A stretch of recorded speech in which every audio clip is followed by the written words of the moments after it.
गजाननं भूतगणाधिसेवितं कपित्थजम्बूफलचारुभक्षणम् उमासुतं शोकविनाशकारकं नमामि विघ्नेश्वर पादपंकजम्। 26 तारीख शुक्रवार का अवसर, द्वादशी तिथि विद्यमान है और आपकी राशि ने ग्रहों को ऐसा पलटी मारी है कि इस दिन आपकी राशि के दृष्टिकोण से सुबह आपको हल्की दिखाई देगी, लेकिन दोपहर आते आते आपके लिए नई उम्मीदों का रास्ता, बादल नए उमड़ते हुए आते दिखाई दे रहे हैं और आपके लिए जीवन में नई जो आशाओं को लेके आते दिखाई दे रहे हैं। जिन चीज़ों का आप जो था उम्मीद हार रहे थे, उन्हीं चीज़ों में विजय का योग आपकी राशि बनाकर तैयार है कि चंपक द्वादशी का योग बना हुआ है। इस दिन सुबह सुबह उम्मीद कर कर, हमारी बात मानकर भगवान के मंदिर में जाकर, किन के मंदिर में? भगवान शंकर के मंदिर में जाओ, जहाँ लक्ष्मी कृपा प्राप्ति का योग बन जाएगा। और भगवान को सुगंधित द्रव्य से स्नान कराओ, थोड़ा सा चंपा के पुष्प उनमें अर्पित करो। सुगंधित द्रव्य, सुगंधित माला जो बनी, मोती की माला होती है ना, जो मोतिया के फूल होते हैं उनकी माला, बेला के पुष्पों की माला, उनको अर्पित करने का प्रयास करो। देखो सुगंधित वातावरण बनाओ, एक सुगंधित दीप अपने घर में जलाओ। देखो भगवती कृपा से कहीं ना कहीं स्थिति पॉजिटिव होने के योग, ग्रह बदल रहे हैं और आने वाले 4-5 दिन आपके ग्रहों में बिल्कुल ज़मीन आसमान का परिवर्तन आने का योग। यदि राशि आपकी बिल्कुल ठीक है, ग्रहों की दशा बिल्कुल ठीक है, तो ये मान के चल लेना कि आपके आने वाले 4-5 दिन बहुत पॉजिटिव जाने के योग बनाते, उम्मीद लेकर आते दिखाई दे रहे हैं। 27 तारीख शनिवार का अवसर, त्रयोदशी तिथि विद्यमान है, त्रयोदशी और उस दिन शनि प्रदोष का योग बन रहा है। ग्रह नक्षत्रों के दृष्टिकोण से ये योग आपकी राशि के दृष्टिकोण से जो बन रहा है वो अनुकूलता प्रदान करता दिखाई दे रहा है, लेकिन फिर भी थोड़ा मन को बल देने की ज़रूरत है। मन आपकी राशि के दृष्टिकोण से जो है थोड़ी सी विश्वास थोड़ा सा करने का, बड़े का आशीर्वाद लेने की ज़रूरत है, उसमें आशीर्वाद लेकर कार्य करने की ज़रूरत है। तो आपकी राशि के दृष्टिकोण से इस वक्त जो ग्रह योग बन रहा है उसका सपोर्ट लेने का प्रयास करें। आपकी राशि में इस वक्त सबसे खराब ग्रह जो चल रहा है वो एक ही है, शनि महाराज, जो बुद्धि में डेरा डाल के बैठे हुए हैं और अभी 1 साल यहीं विराजमान, 1.25 साल यहीं विराजमान होने वाले हैं। सब कुछ होते हुए भी शनि में आपकी बुद्धि पर चढ़ा हुआ है और वो कहीं ना कहीं बार बार आपके मनोमस्तिष्क में अपनी स्पीड डाल देता है, अपना लंगड़ापन डाल देता है, जो कहीं ना कहीं आपकी गति बिगाड़ देता है। सामने वाले के समक्ष में उसकी बुद्धि में आपका विचार डाल देता है और वो कहीं ना कहीं आपको ऐसा समझ लेता है कि डिग्रेड, वो बुद्धि में डिग्रेड। तो इसलिए कम बोलो, इस वक्त आपकी राशि के दृष्टिकोण से बोलो कम, काम ज़्यादा करो। अपने विचार थोड़ा सा संयमित रखते हुए कार्य करने का प्रयास करें। इनको ठीक करने के लिए शनि प्रदोष का दिन है। इस शनि प्रदोष के दिन कुछ खास उपाय करने का प्रयास करें। प्रदोष का संबंध शिव के साथ होता है और शनि महाराज तो हैं ही, और भावी जो मेट सकते हैं वो शनि तो दंड अधिकारी हैं। शनि जब आपकी कर्म के अनुसार दंड देते हैं तो उनको एक ही रक्षा कवच हो सकता है जो पूरे संसार में है, और वो कवच है शिव का। भगवान शिव की शरण में जो चला गया, शनि उसका कुछ नहीं बिगाड़ सकती, इस बात का ध्यान रखना। भाभी मेट सकें त्रिपुरारी मृत्यु के कष्ट को भी दूर कर देते हैं। मार्कंडेय ऋषि को अमरता का प्रदान जो वरदान दिया वो शिव ने ही दिया, तो शिव की कृपा से ही समस्त कष्ट दूर हो सकते हैं। इसलिए भगवान शिव की कृपा को प्राप्त करने का हमको प्रयास अवश्य करना चाहिए। और ये शनिवार जो है प्रदोष की युक्त शनिवार आया है, इस दिन आपकी राशि के दृष्टिकोण से एक उपाय आप अवश्य करने का प्रयास कीजिए, जो है वो है मीठे जल से या गन्ने के रस से, इच्छू रस से भगवान का अभिषेक शाम को अवश्य करने का प्रयास करें। ओम नमः शिवाय का 108 बार जप करते हुए भगवान शंकर का अभिषेक यदि रुद्राष्टाध्यायी के द्वारा करा सकें तो बहुत श्रेष्ठ होगा, और ये करना आपके लिए कल्याणकारी होगा। शनि प्रदोष का एक ऐसा दिवस है कि जो शनि जब त्रयोदशी शाम को पड़ जाए तब ऐसे में प्रदोष योग बना होता है, और शनिवार के दिन पड़े तो शनि प्रदोष बन जाता है। शास्त्र के दृष्टिकोण से शनि प्रदोष में कुछ खास उपाय यदि कर ली जाए तो वो बहुत कल्याणकारी होते हैं। किन्हीं की व्यक्तियों की राशि में यदि 7.5 चल रही है, ढैया चल रही है, शनि की महादशा अशुभ चल रही है, अंतरदशा इत्यादि चल रही है, तो ऐसे में शनि को मनाने के लिए अवश्य कुछ ना कुछ उपाय अवश्य कर लेने चाहिए। समय समय पर जो प्रभाव है, कई बार समय जो होता है वो साधारण होता है, और कई बार समय बड़ा सुंदर सुयोग लेकर आता है। सुंदर सुयोग ऐसा लेके आता है कि छोटा सा कर्म भी बहुत बड़ा लाभ देने के योग बना देता है। तो ऐसा ही एक योग बनकर तैयार हो रहा है शनि प्रदोष का। तो इस शनि प्रदोष पर क्या करना चाहिए आपको? शनि प्रदोष पर विशेष तौर पर शनि को प्रसन्न करने के लिए भगवान शंकर का तेलाभिषेक करना चाहिए।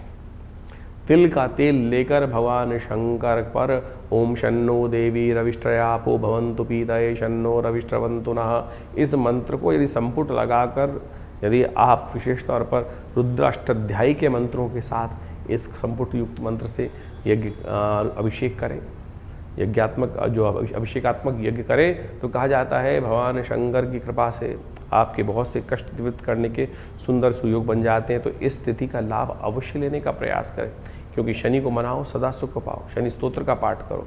और ऐसे में एक कार्य और भी कर सकते हैं आपकी राशि के दृष्टिकोण से, जो आपके लिए बड़ा विशेषकारी लाभकारी रहेगा। शनि को प्रसन्न करने के लिए शनि का दिव्य धागा धारण करने का प्रयास करें।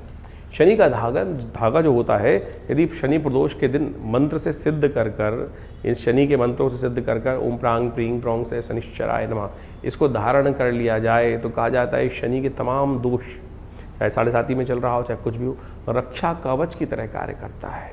शनि जो विभिन्न राशियों में विभिन्न प्रकार के प्रभाव उत्पन्न करते हैं, तो यदि शनि का ये धागा पैर में बांध लिया जाए, शनि के मंत्र से जप करा हुआ, तो व्यक्ति की चाल बिगड़ती नहीं है। क्योंकि शनि सबसे पहले जो प्रभाव उत्पन्न करते हैं वो चाल ही बिगाड़ते हैं। जब चाल बिगाड़ते हैं तो फिर धीरे धीरे सब शरीर भी विकार हो जाता है और स्थिति भी खराब हो जाती है, मन भी विकार युक्त हो जाता है, बुद्धि भी विकार युक्त हो जाती है। तो अपनी चाल को सुधारने का प्रयास करें। शनि के मंत्र से सिद्ध किया हुआ ये धागा अवश्य धारण करने का प्रयास करें। हमने आश्रम में शुद्ध ब्राह्मणों द्वारा शनि के स्तोत्र का पाठ करके, शनि के बीज मंत्रों का पाठ कर कर इन शनि के धागों को सिद्ध किया जाता है। और आप जो भी किसी बच्चे को बहुत डर लगता है, किसी बच्चे के जीवन में नज़र बहुत लग जाती है, बार बार उसकी नज़र उतारनी पड़ती है, कहीं बच्चे सीधे लोग व्यक्ति बिल्कुल सीधी चाल पे चलते हुए कहीं ना कहीं वक्त अपने आप खराब हो जाता है, हो सकता है नज़र लग जाए, तो ऐसे में भी ये शनि का धागा अद्भुत रूप से कार्य करता है। इसका सहयोग लेने का प्रयास कीजिए, कल्याण होगा, कष्ट दूर करने का योग बनेगा। शनि प्रदोष पर तमाम शनि के उपाय यदि करेंगे तो बहुत शुभ आपके लिए योग बनेंगे। 28 तारीख रविवार का अवसर है, चतुर्दशी तिथि विद्यमान है, सर्वार्थ सिद्ध योग लेकर ये तिथि आती दिखाई दे रही है। और आपके ग्रहों के अनुसार से दिन जो है बहुत पॉजिटिव आपके लिए बनता दिखाई दे रहा है, पॉजिटिव रहेगा। विश्वास रखते हुए कार्य करने का आपको प्रयास करना चाहिए। देखिए, विश्वास डगमगाता है तो सब चीज़ डगमगा जाती हैं। और आपकी राशि के दृष्टिकोण से इस वक्त जो ग्रहों का योग चल रहा है वो कहीं ना कहीं आपके विश्वास को थोड़ा सा डगमगाता दिखाई दे रहा है। आपकी राशि के दृष्टिकोण से सूर्य बड़े उग्र स्थिति में चल रहे हैं आपके लिए, और आपको हर चीज़ पर कहीं ना कहीं मन में इस वक्त अविश्वास की भाव ज़्यादा रहता है। किसी की बात में भी आता है तो कहीं ना कहीं आपको लगता है नेगेटिव है, पॉजिटिव हो नहीं रहे हैं। आपकी राशि के दृष्टिकोण से आपको पॉजिटिव होना पड़ेगा। सबसे पहले ध्यान रखें, पॉजिटिव होकर काम करोगे तो बिल्कुल अच्छा रहेगा। तो पॉजिटिव होने के लिए इन दिनों सूर्य को बल देने का प्रयास कीजिए, गायत्री मंत्र का यज्ञ करें, अपने पितरों के निमित्त कुछ ना कुछ तर्पण इत्यादि करें, गरीबों को भोजन कराने का प्रयास करें, और हो सके तो आटे का दान, गेहूं का दान अवश्य करें। ये चीज़ें बहुत अच्छी रहेंगी आपके लिए। 29 तारीख सोमवार का अवसर, पूर्णिमा तिथि विद्यमान है, और इस दिन ग्रहों का योग फिर परिवर्तन की तरफ जा रहा है, और ये परिवर्तन आपके लिए एक नया रास्ता खुलता दिखाई दे रहा है। जितना बड़ों का सम्मान उतना विजय आपके लिए योग बनेगा। इसलिए कोशिश ये करो, बड़ों का सबकी बात मानते हुए यस, बस केवल एक ही बात करनी है, यस सर, जी भाई जी, बहुत अच्छी बात, बिल्कुल, हाँ हाँ, जितनी करोगे करना वही जो मन में आए, लेकिन सबके सामने ना मत करने का प्रयास करना। हाँ पॉजिटिविटी देगी, हाँ रिजल्ट देगी, करना वही। श्रूडनेस आपके अंदर बहुत है। शुक्र इस वक्त आपकी राशि में भाग्य में बैठा हुआ, चाणक्य नीति पूरी तरह से आती है, बट ब्लंटली रिफ्यूज़ करना कहीं ना कहीं नुकसानदायक हो सकता है। हाँ से आशीर्वाद मिलता है और ना से आपको जो मिलता है वो आशीर्वाद नहीं होता है, वो कहीं ना कहीं श्राप ही होता है। तो इसलिए सबके सामने जैसी बात हो, समय को देखकर जी साहब कर लेते हैं, जी पिताजी, जी भाई जी, जी माता जी, बस ये कह के तो देखो। दिन आपके नाम ना हुआ तो बात रही, यही पूजा है, यही भगवान के समक्ष है। जब भगवान के सामने जाके सिर झुकाते हैं तो यही कहते हैं ना कि जो आपने कर दिया बहुत अच्छा जी, बहुत कल्याणकारी। प्रभु आज आपने हमारे को नुकसान कराया, हम एक की जगह 2 रोटी खाएंगे, कह के तो देखो। जो भार कितना सिर से कट जाता है, आप प्रसन्न हैं। ये ताना मार के तो देखो किसी को, देखना आपके लिए प्रसन्नता का योग बनेगा। सत्यनारायण व्रत है इस दिन, सत्यनारायण पूजन कीजिएगा। भगवान शाम को चंद्रमा के समक्ष जाकर शाम चंद्रमा के पूर्ण चंद्रमा का दर्शन करते हुए अपने मन का भाव चंद्रमा के समक्ष रखने का प्रयास तो करो। साक्षात शिव है, साक्षात विष्णु है। देखिए ये बात ध्यान रखें, भगवान का सुंदर दर्शन करते हुए यही भाव रखें। शास्त्र में कथा आती है, एक कथा सुनने का प्रयास करें कि भगवान आदि शंकराचार्य जी महाराज ने भगवान का स्तवन किया है, और उन्होंने कहा है कि भगवान हम आपके पैरों में चढ़े हुए फूल के समान हैं, हमारे कमल पुष्पों में हमें ध्यान रखें और अपने बाएं नेत्र से हमको देखने का प्रयास करें। भगवान का भाव क्या था? बाएं नेत्र में चंद्रमा का वास होता है भगवान की, विष्णु की बाएं आँख में, और वो जब देखते हैं कमल को देखें तो वो कमल बंद हो जाए। हम आपको 24 घंटे अपने अपने भाव में ही रखें, ये भाव भगवान को रखा तो यही भाव भगवान के समक्ष रखने का प्रयास करें, भगवान प्रसन्न होंगे और आपका आशीर्वाद आपको मिल जाएगा। इस वक्त आशीर्वाद ही मेवा देने वाला है आपको। तो व्रत कर कर अपने प्रभु को प्रसन्न करें, सत्यव्रत का पालन करें, देखिए किस्मत जागने की योग बनाएगी। 30 तारीख मंगलवार का अवसर, प्रतिपदा तिथि विद्यमान है और बुध इस दिन बदलने जा रहे हैं अपनी चाल। ये आपके लिए थोड़ा सा कष्टकारी रहेगा, ध्यान रखते हुए कार्य। अनिश्चितता का दौर फिर एक बढ़ता दिखाई दे रहा है। बुध वक्री होकर लगातार अनिश्चितता के दौर की तरफ चलेंगे, सूर्य की तरफ भागते हुए कहीं ना कहीं फिर अस्त होने के कगार में पहुंच रहे हैं। और बुध का अस्त होना आपकी राशि के दृष्टिकोण से थोड़ा सा कष्ट का योग बनाएगा। बुध को मनाए चलो, बुध कहीं ना कहीं अनिश्चितता का दौर फिर एक बार लाता दिखाई देगा। बुध को बनाने के लिए आपकी राशि के दृष्टिकोण से आपको हरी चीज़ों का दान करना चाहिए, गौ सेवा करने का प्रयास करना चाहिए, लगातार करने का प्रयास कीजिएगा, और नहीं तो अनिश्चितताएं थोड़ी परेशान करने की योग बनाएंगी। तो इस प्रकार से ग्रह गणनाओं का प्रभाव आपने दिन पर दिन किस प्रकार का रहेगा अपनी राशि के अनुसार से जान लिया। लेकिन एक बात समझें, जीवन में समस्या है तो निदान भी है, और निदान भारतीय संस्कृति में हर तिथि में कहीं ना कहीं कुछ अद्भुत रूप से छिपा होता है। इस जेठ के महीने में 10वीं तिथि को एक बहुत सुंदर योग बनता है, जिसके गंगा दशहरा के रूप में भी जाना जाता है, और साथ साथ उस दिन बटुक भैरव जयंती के रूप में उस दिन को जाना जाता है। जैसा हमने आपको बताया अभी बटुक भैरव जयंती के बारे में, सत्य माने बटुक भैरव जयंती एक ऐसा अद्भुत दिवस है कि जिस जीवन में हम आमतौर पर भैरव का नाम सुनते ही लोगों के मनोमस्तिष्क में एक बड़ी भयावह सी आकृति आती है, और उसके संबंध में लोगों ने कई कथा विचित्र तौर पर काल भैरव के रूप में उपस्थित कर रखी हैं।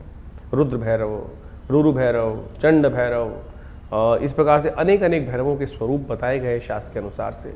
लेकिन ये भैरव जयंती जो है वो बटुक भैरव जयंती है।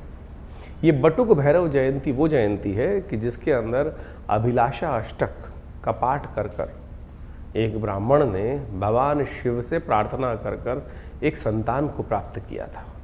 और कहा जाता है कि इस ज्येष्ठ मास की 10वीं के दिन में साक्षात शिवलिंग से 8 वर्ष के बालक के रूप में भगवान बटुक भैरव जी की उत्पत्ति हुई। और ये बटुक भैरव भगवान जो है समस्त अनिष्टों को जीवन में के जो है वो समाप्त करने वाले हैं, भयों को दूर करने वाले हैं। इनके अद्भुत मंत्र शास्त्र में विद्यमान है, अद्भुत प्रार्थनाएं शास्त्र के अंदर विद्यमान है। उन प्रार्थनाओं को कर लेने से कैसे भी किसी प्रकार के निकृष्ट जो उपाय जो विशेष तौर पर प्रयोग होते हैं, किसी पे कोई जादू कर दिया, किसी पे नज़र लग गई, किसी पे कोई दिक्कत हो गई, समस्त ऐसे कर्मों से निवृत्ति प्राप्त करने के लिए बटुक भैरव भगवान अद्भुत रूप से रक्षा प्रदान करने के सुयोग बनाते हैं। तो आप इस दिन अवश्य उनके निमित्त पाठ करें, भगवान का स्तवन करें। तो ऐसे कई प्रकार के जो उत्सव आपके इस जो जून के अंतिम काल में आने वाले हैं, उसमें सब के सब अपने आप में एक अद्भुत जो कथा को लिखे उपस्थित हो रहे हैं। शनि प्रदोष, ये एक ऐसा दोष जो है प्रदोष है, यानी त्रयोदशी और शनिवार का योग बन जाए।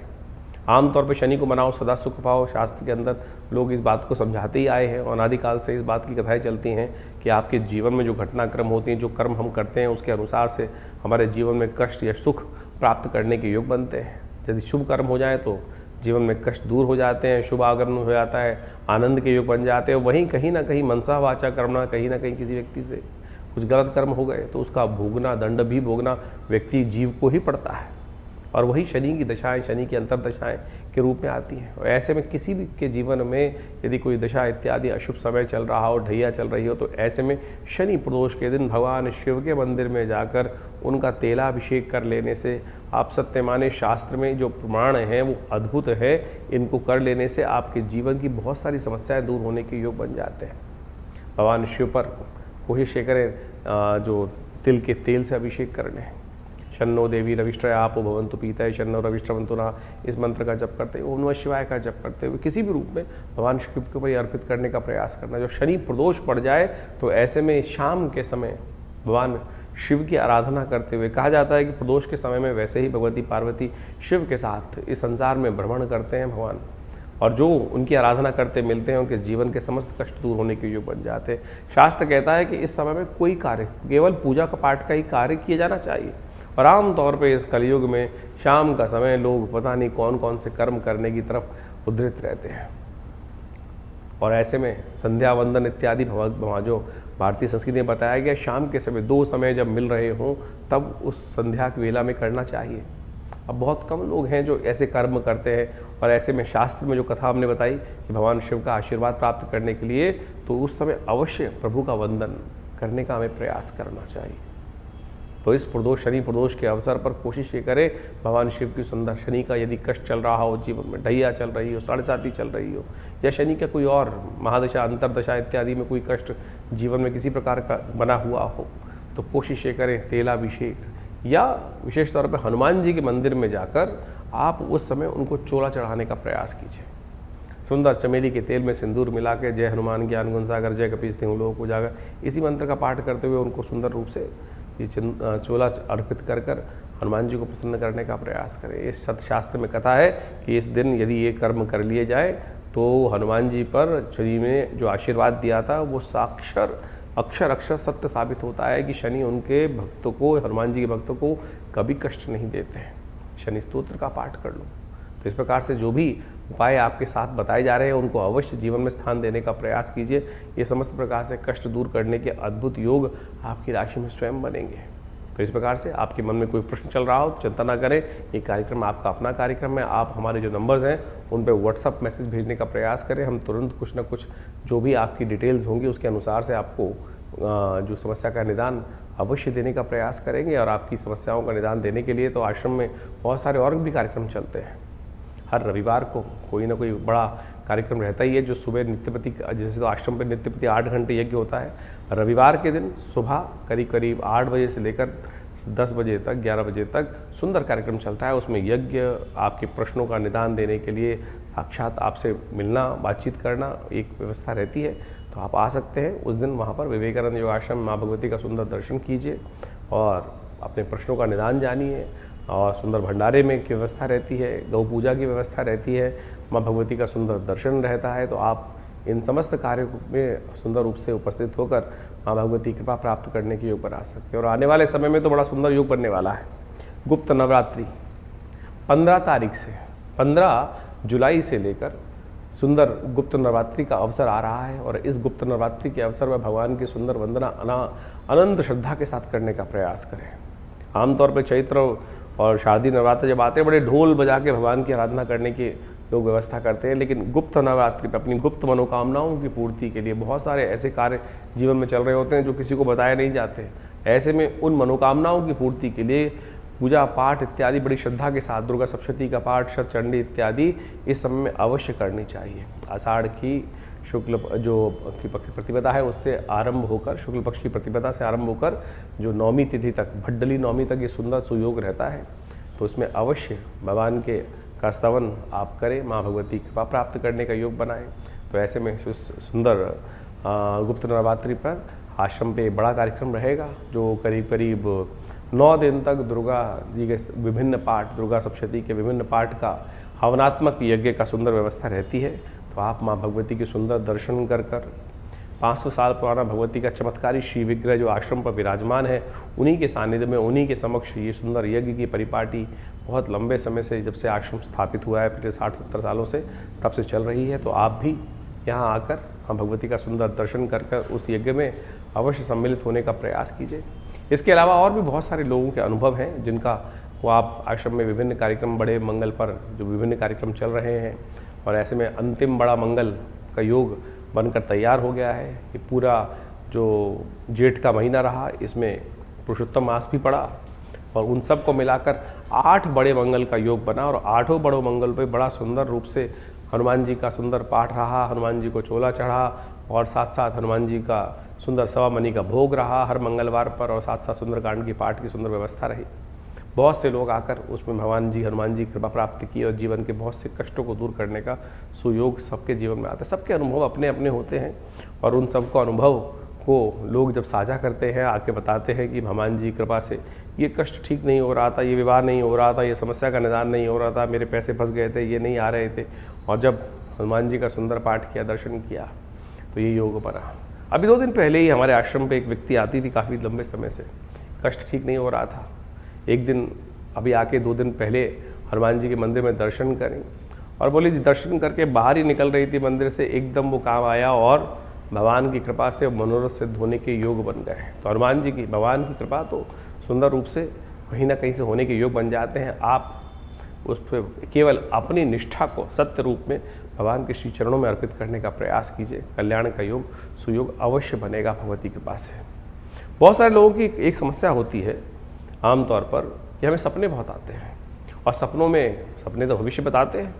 ऐसे में सपनों के भविष्य को जानने के लिए बहुत सारे लोग इधर उधर घूमते रहते हैं कि कोई बता दे कि किस प्रकार के सपनों। हमने अनुभवों से सिद्ध